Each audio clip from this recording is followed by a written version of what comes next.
Bom, primeiramente eu gostaria de começar dizendo que existem vários aspectos no qual eu vou tratar nesse vídeo, então eu vou dividi-los em segmentos, porque assim, além de facilitar na hora de eu organizar aqui, vai facilitar no entendimento de todos vocês, e nesse exato momento nós iremos para o primeiro deles.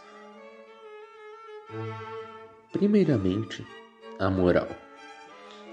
Bom, será que você pode realmente dizer que os animais são bons? Ou dizer que eles são maus e cruéis? Na verdade, os animais estão muito fora das nossas concepções, certo? Enquanto um humano pode ser tratado como bom ou mau, um animal não. Isso porque ele é puramente guiado pelo seu instinto. Ele não tem a autoconsciência de suas ações. Portanto, não se pode verdadeiramente dizer que ele é bom ou mau. De maneira diferente, os humanos sim são seres racionais e que sabem muito bem as ações que tomam. Obviamente a partir de uma determinada idade e com a instrução correta. Observemos, por exemplo, um cachorro. O cachorro age de uma maneira gentil e cuidadosa com seus tutores, com as pessoas que o cercam e pessoas que tratam ele bem, pessoas que dão comida, fazem carinho e esse tipo de coisa. Porém, eles se tornam hostis, agressivos ou fogem de pessoas que agem de maneira ruim com eles, de pessoas que batem, agridem e maltratam, ou que fazem qualquer outro tipo de comportamento que o cachorro não goste. E até mesmo, algumas vezes, agem desse modo com pessoas que eles não conhecem, certo? Esse seria um modus operandi da natureza do cachorro. Mas, aí reside o verdadeiro bem e o verdadeiro mal. O verdadeiro bem está justamente em agir da maneira boa com pessoas que te fizeram mal. Agir com compaixão. E a verdadeira maldade está justamente em agir de maneira má com pessoas que fizeram bem para você. Ou seja, trair a confiança das pessoas que lhe fizeram uma boa ação. Você pode então estar falando que gatos, por exemplo, podem muito bem ignorar os seus donos. Mas o modus operandi de um cachorro e de um gato são diferentes. O bem, entre aspas, para o cachorro seria justamente um instinto carinhoso e protetivo, enquanto o mal seria atacar. Já para um gato, esse instinto carinhoso e protetivo não seria um bem porque não é algo do feitio dele, não é algo de sua natureza.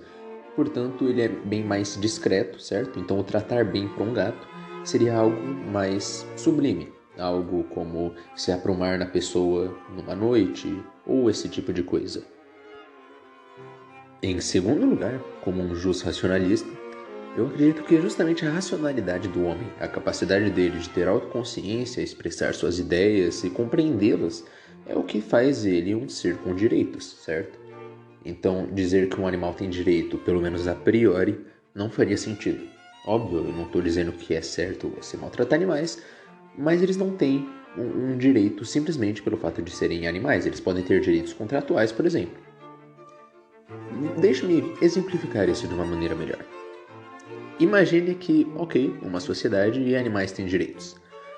Se animais têm direitos, logo eles têm o ônus do direito, certo? A necessidade contrária de se obter um direito, que é o dever, certo? Logo, se os animais têm, por exemplo, direito à vida, eles têm o dever de não tirar vidas. Então, o que seria feito quando, por exemplo, um leão caçasse uma gazela? Ele teria matado ela. Teoricamente, se os animais têm um direito a priori, ele teria tirado o direito à vida da gazela e, portanto, ele deveria ser julgado. Nós colocaríamos o leão em um tribunal e julgaríamos a sentença dele? Eu acho que não. Você pode dizer que ele é um animal e puramente é guiado por instinto, e esse é o instinto dele, matar a presa. E é justamente pelo fato de ceder aos instintos que ele não é um ser com direitos intrínsecos. Como eu disse, isso de maneira nenhuma legitima os maus tratos a animais. E eles obtêm direitos por meio de contratos, como, por exemplo, certificados de adoções. Quando um pet shop, um canil, que doa ou vende animais, estabelece um certificado no qual a pessoa que compra assina e se compromete a cuidar bem e zelar pelo bem-estar físico do animal. Chegamos então ao terceiro ponto, que eu creio que seja uma das principais diferenças e o que nos torna seres pensativos e torna os animais não. Nós, humanos, possuímos a virtude. E o que, então, é uma virtude? A virtude seria justamente o controle que os humanos têm para não permitir que um prazer se torne um vício. A exemplo disso, podemos citar golfinhos que muitas vezes apresentam mutilações em seus órgãos genitais de tanto atritá-los contra pedras. Além disso, temos o experimento de Lilly, um experimento conduzido com um macaco, no qual eletrodos foram introduzidos no cérebro dele e ligados a um botão. Sempre que ele apertava esse botão, ele tinha um orgasmo. Ele poderia apertar esse botão somente após 3 minutos. E o efeito que aconteceu foi que o macaco ficou apertando o botão a cada 3 minutos por 16 horas seguidas, dormindo por 8 horas depois disso, e quando acordou continuou a fazer a mesma coisa. O experimento teve que ser cessado porque ele estava esquecendo de se alimentar e de outras funções fisiológicas básicas e só queria apertar o botão. E aí entramos com um questionamento. O que levaria muitas pessoas ao celibato, voto de castidade, à negação à fornicação, ou até mesmo ao jejum e greve de fome, sendo a fome um dos aspectos mais básicos da necessidade humana. Bom, é isso que é a virtude, justamente superar o seu instinto.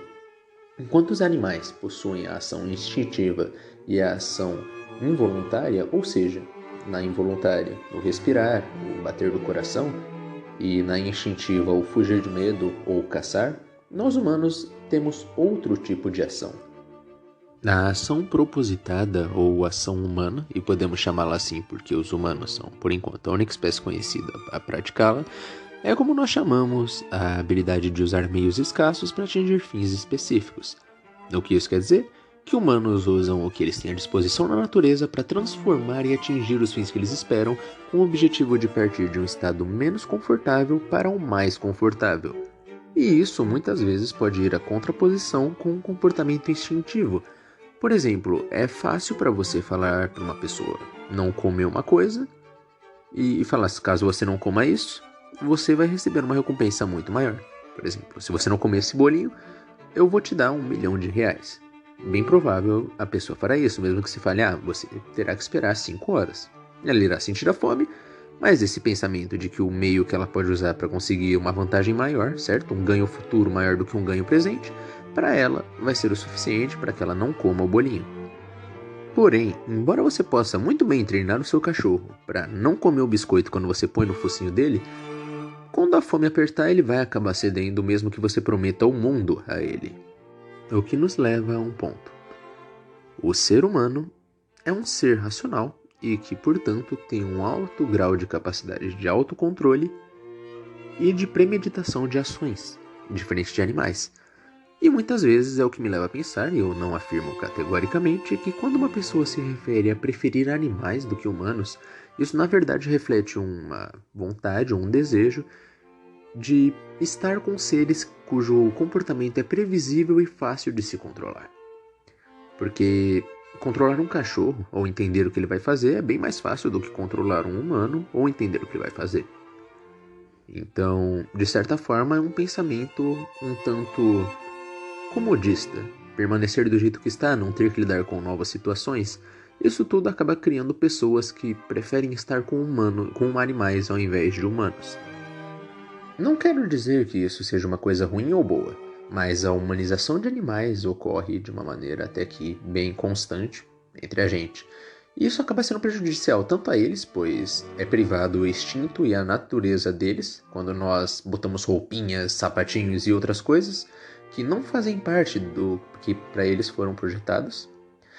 E quando nós nos referimos a eles como pessoas, não falar dar um nome para ele, mas quando atribuímos a eles características que são nossas. O que por muitas vezes vai acabar gerando uma banalização do ser humano.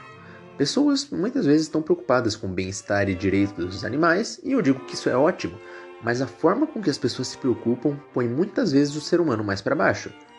E um dos casos que mais me deixou perplexo foi quando uma ONG protetora de animais retirou um filhote de cachorro de um mendigo. Você vê o homem aos prantos, pedindo para que eles deixem o filhote, e eles tiraram porque ele não teria condições de cuidar dele.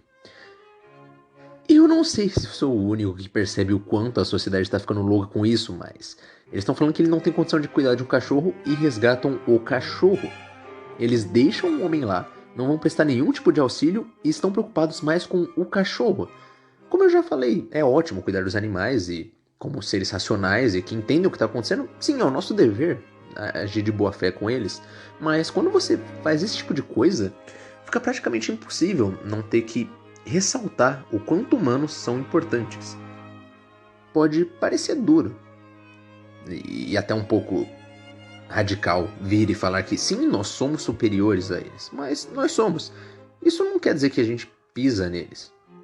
Como eu falei, o fato de nós sermos superiores só reforça o fato de que nós, por sermos seres morais, deveríamos agir de boa fé com eles e tratar eles bem. Mas a importância que se dá a um ser humano não deve nunca ser substituída por um animal. E bem, eu acho que uma coisa mais do que se pode observar é uma coisa que se pode chegar por meio da razão.